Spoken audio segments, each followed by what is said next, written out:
जय जिजाऊ, जय शिवराय, जय शंभूराजे. गडकिल्ले संवर्धन प्रतिष्ठान महाराष्ट्र राज्य सादर करत आहोत शिवसाम्राज्याचे दिनविशेष. 18 नोव्हेंबर इसवी सन 1667 गोव्यातील पोर्तुगीजांच्या वाढत्या हालचालीबद्दल छत्रपती शिवरायांनी पोर्तुगीज व्हाईसरॉयला सावधानतेचे पत्र पाठविले. पोर्तुगीज स्वराज्याच्या समुद्र किनाऱ्यावर येऊन त्यांचे आरमार उभे करत होते. तसे झाले तर तो स्वराज्यासाठी एक धोका होता. त्यांना शह देण्यासाठी छत्रपती शिवरायांनी पोर्तुगीज व्हाईसरॉयला वकिलांमार्फत पत्र पाठवले व तसे न करण्याचा इशारा दिला. 18 नोव्हेंबर इसवी सन 1678 बटेवियाहून गेलेल्या पत्रात मजकूर असा की छत्रपती शिवाजी महाराज गोव्याकडे काही जुलूम जबरदस्ती चालवित असत, परंतु त्याचे पूर्वीचे बेत आता त्याचा ज्येष्ठ पुत्र छत्रपती संभाजी महाराज अंमलात आणतात. गत साली इसवी सन 1675 छत्रपती शिवाजी महाराजांनी जिंकलेल्या सोंडा किल्ल्याचे खाली ते येतात. अशा सबबीवर 60 गाव सोडून देण्याबद्दल त्याने गोवेकर पोर्तुगीजांना कळविले आहे. विजापूरचे राज्य छत्रपती शिवाजी महाराजांनी जिंकून घेतले नाही तोपर्यंत प्रथम विजापूरहून याबद्दल संमती आणवली पाहिजे, असा पोर्तुगीजांनी जबाब दिला. त्यावरून मराठ्यांनी गोव्यावर जोराचा हल्ला केला, परंतु पोर्तुगीजांनी तो हटविला. अर्थात पावसाळा जोरात सुरू असल्याने छत्रपती संभाजी महाराजांना पुन्हा परतावे लागले.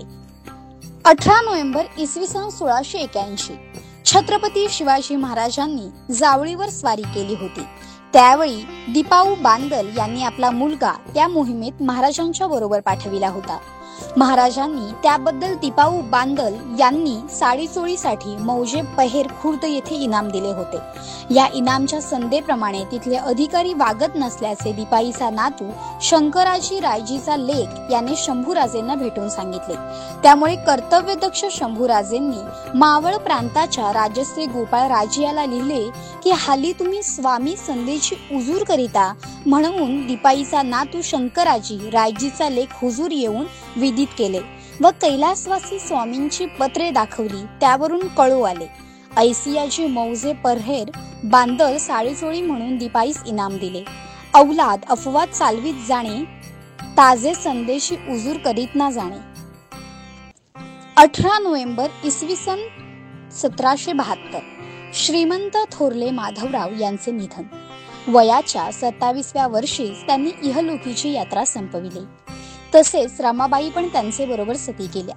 श्रीमंत माधवराव पेशवे यांचा 18 नोव्हेंबर 1772 मध्ये क्षयरोगाने अकाली मृत्यू झाल्याने त्यांचे धाकटे बंधू नारायणराव पेशवे यांना पेशवे पदाची वस्त्रे मिळाली. 18 नोव्हेंबर इसवी सन 1772 पेशवेपद मिळवण्यासाठी रघुनाथरावांनी सैन्य उभारून आपल्या परी कसे प्रयत्न चालवले ते सर्व प्रयत्न उघडकीस येऊन शेवटी दादांस पेशव्यांनी कसे कैदेत ठेवले या हकीकती मॉस्टिन मुंबई गव्हर्नरास कळवित होता. माधवराव पेशव्यांच्या आजारामुळे आणि दादासाहेबांच्या घरभेदामुळे पुणे दरबारी सर्व मुत्सद्दी अडकून आहेत असे पाहून इंग्रजांनी भडोचवर आपले सैन्य व तोफखाना रवाना केला आणि भडोचचा ताबा इंग्रजांनी 18 नोव्हेंबर 1772 मध्ये घेतला. भडोच इंग्रजांनी बळकवल्याबरोबर पेशवे दरबारात रागाची लाट उसळली. फत्तेसिंग गायकवाडांनी आपल्या भडोच येथील हक्कासंबंधी सुरतेच्या इंग्रजांशी बोलणी सुरू केली. त्यास पुणे दरबाराने पुष्टी दिली.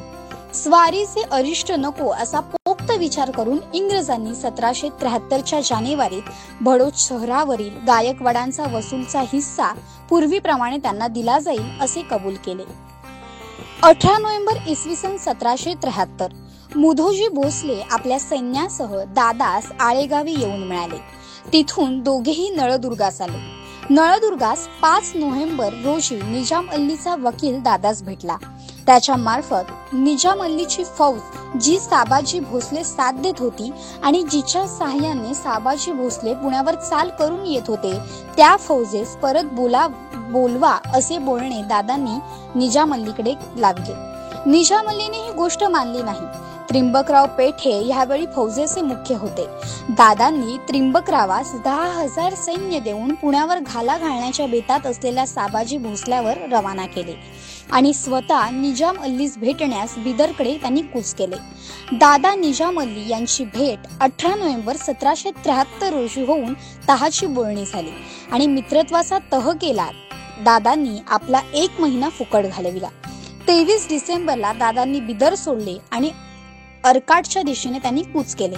हेतू हा की तंजावर राजाचे तंजावर स्थळ जे नवाब महम्मद अलीने इंग्रजांच्या सहाय्याने बळकावले आहे ते त्याचकडून जिंकून घेऊन तंजोर राजास परत करणे. पण इथून पुढे जाणार तोच आपल्या विरुद्ध बारभाईची कारस्थानी सुरू झाली. ही बातमी त्यास कळली.